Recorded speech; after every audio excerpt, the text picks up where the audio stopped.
अस्सलाम वालेकुम। आपको अब्दुल खालिक की वीडियो पर खुश आमदीद। इस वक्त इसराइल फ़लस्तीन की जंग की जो ताज़ा तरीन सूरत हाल मसूल हो रही है, इसराइल की तरफ से हमास के खिलाफ बाकायदा तौर पर ऑपरेशन का आगाज कर दिया गया और इस ऑपरेशन को आयरन स्वर्ण नाम दिया गया है।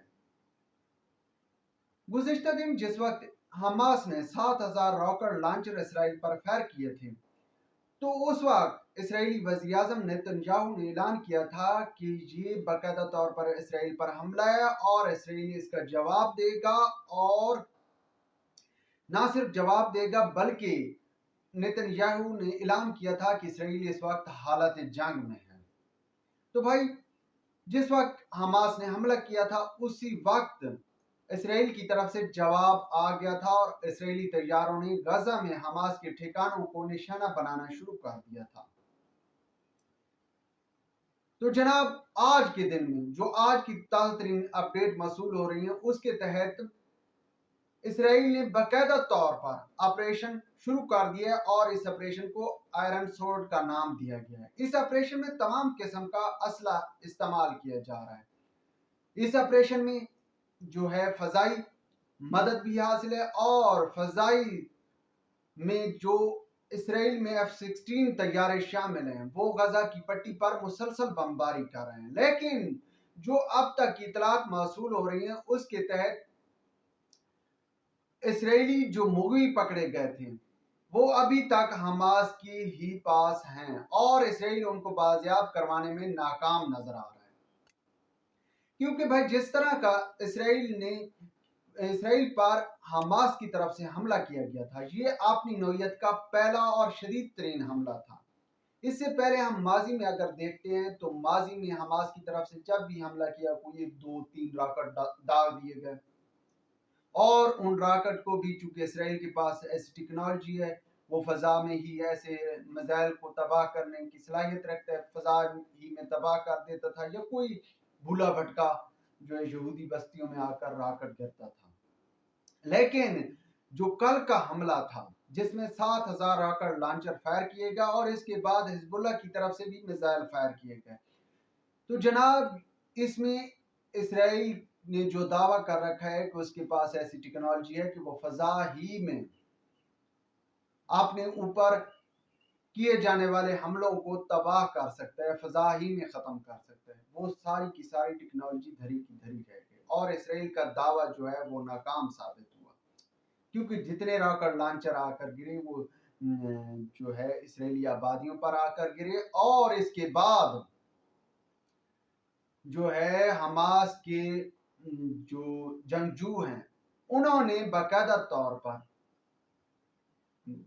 जो इसराइली बस्तियों को फलस्तीन से जुदा करने के लिए दीवार इसराइल ने तामीर की है, उसको बाकायदा तौर पर उन्होंने फलांगा और इसराइली फोर्सेस के लोगों को होस्टेज बनाया। तो जनाब, ये जो हमला था, ये इस लाजिमी बात है, जिस वक्त हमला हुआ इसराइली बुखला गए और उस बुखलाहट में हमास ने फायदा उठाया और फायदा उठाकर इसराइल को पहली दफा जो है वो नाक रगड़ने पर मजबूर कर दिया। और जनाब, जिस वक्त ये हमला किया गया, इसके हमले के फौरन बाद अमेरिका और यूरोप इसराइल की मदद को आ गए। अमेरिका तो खैर वैसे भी खुश हुआ कि जनाब एक बार फिर असला फरोख्त करने का मौका मिल रहा है, और उन्होंने फौरी तौर पर इसराइल की मदद के लिए $8 अरब का हंगामी तौर पर ऐलान भी कर दिया गया। लेकिन दूसरी जानिब व्हाइट हाउस भी खुश था कि इस हमले के नतीजे में कम अज कम जो है उनका असला जो है वो फरोख्त हो सकेगा। अब भाई, जिस वक्त हमला किया गया, लाजमी बात है जैसा कि मैंने अर्ज किया, इसराइल की तरफ से भी रेजिस्टेंस आ गई और अब इसराइल ने बाकायदा तौर पर जो है कार्रवाई का आगाज कर भी दिया और इसमें सैकड़ों जो है फलस्तीनी शहीद भी हो चुके हैं। अब जिस तरह कल से खदशे का इजहार किया जा रहा था या मुख्तलिफ लोगों का ख्याल था कि इस हमले के नतीजे में फलस्तीनियों पर जो है जिंदगी मजीद मुश्किल कर दी जाती है, और ऐसे ही हुआ है। इसराइल ने गजा पर जो है मजीद पाबंदियां कर दी हैं और गजाई जरूरियात तो एक तरफ, पानी भी बंद कर दिया है। तो जनाब इस वक्त जो है गजा की सूरत हाल इंतहाई हौलनाक है। दूसरी जानिब इसराइल के लिए सलामती कौंसिल का हंगामी इजलास भी तलब कर लिया गया है, क्योंकि आलमी बिरादरी, यही थानेदार लोग यानी कि अमेरिका वगैरह, इन्होंने इसको जो हमास का हमला था इसको दहशतगर्दी करार दिया है और इसराइल पर बाकायदा तौर पर जंग करार दिया है।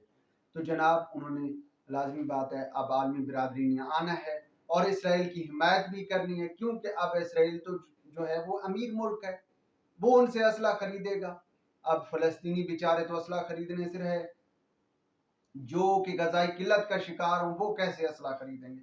तो भाई फलस्तीनी जो हैं वो तो अब उस असले का जो अमेरिका या यूरोप से असला खरीदा जाएगा उसका इस्तेमाल फलस्तीनियों पर किया जाना है। और हम देख रहे हैं कि फलस्तीनी कल से शहीद भी किए जा रहे हैं। लेकिन जो लोग कह रहे थे कि इस हमले के नतीजे में फलस्तीनियों को बहुत ज्यादा नुकसान होना है, क्योंकि इसराइली पहले ही कहते आए हैं, एक इसराइली के मारने की कीमत जो है फलस्तीन के 1000 जो है आदमी मार दिए जाएंगे, 1000 फलस्तीनियों को शहीद किया जाएगा एक इसराइली मारने के बदले में। तो अब जनाब यहाँ पर तो सैकड़ों इसराइली मारे गए, उसकी लाजमी बात है कीमत फलस्तीन को चुकानी है, लेकिन आज़ादी के लिए भाई कीमत चुकाना पड़ती है। और जो लोग कह रहे हैं कि हमास को इस तरह नहीं करना चाहिए था, तो भाई नवाब अकबर खान बुगटी की बात है कि चलो और नहीं तो हम भी उनका एक कतरा खून तो बहा लेंगे, ज्यादा नहीं तो थोड़ा सा तो जख्म दे लेंगे। और ऐसे ही जो है वो हमास ने या फलस्तीनी जो मज़ाहमतकार हैं उन्होंने इसराइल को थोड़ा बहुत तो जख्म दिया है। और ये जख्म थोड़ा बहुत जो कह रहे हैं, मेरे ख्याल में थोड़ा बहुत तो नहीं है, क्योंकि ये इतना बड़ा जख्म है कि अमेरिका तक हिल कर रह गया और फौरी तौर पर सलामती कौंसिल के इजलास बुलाया गया। दूसरी जानिब भाई अरब ममालिक भी फलस्तीन की हिमायत के लिए आए हैं और सऊदी अरेबिया वजारत खारजा के जो सरबराह हैं उन्होंने अमेरिकन हम मनसब को फोन किया है और फौरी तौर पर जंग रुकवाने की कोशिश शुरू कर दी गई है। दूसरी जानिब तुर्की ने भी फलस्तीन की हिमायत की है। अब तुर्की, ये तो मुश्किल ही है कि तुर्की इस जंग में कूद पड़ेगा, क्योंकि ऐसा नजर नहीं आ रहा तुर्की इस जंग में कभी भी नहीं कूदेगा। दूसरा, इस वक्त जो सबसे फ्रंट पर फलस्तीन की हिमायत कर रहा है वो ईरान ही है। फिलहाल इतना ही काफी। व्लॉग के बारे में अपनी राय से जरूर आगाह कीजिएगा। खुदा हाफिज़।